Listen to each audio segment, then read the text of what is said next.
January is a very difficult time to get a big transfer done, but sometimes something can fall into your lap that you want to do. Dusan Vlahovic has been mentioned very prominently in Italy and Serbia and here. Is that the kind of deal that if you could get it over the line, you'd be interested in doing this winter?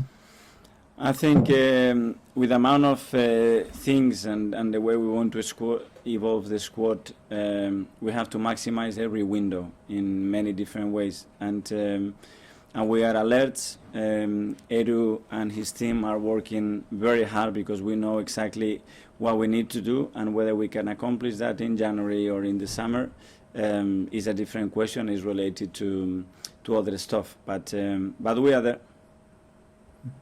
So if that big one came along, doesn't matter who it was, but if it came along, you would do it, you go for it?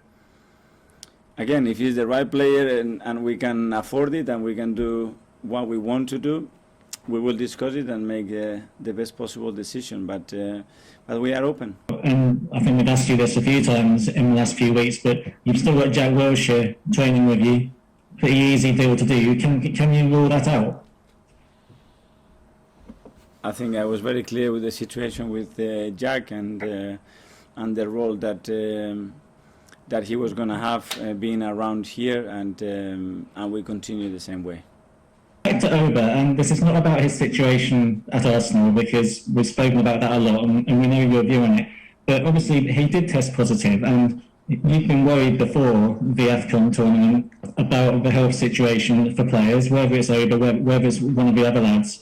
Has what's happened with him proved that you were right to be worried, and are you annoyed about it? And I don't mean about Oba specifically, I mean the fact that one of your players has gone away. I don't know, I don't have the facts to judge that. The reality is that a lot of people are contracting COVID. Unfortunately, you can get it in a different way, so I'm not here to judge anybody, and certainly if I don't have the right facts to do so. Sorry, Nick.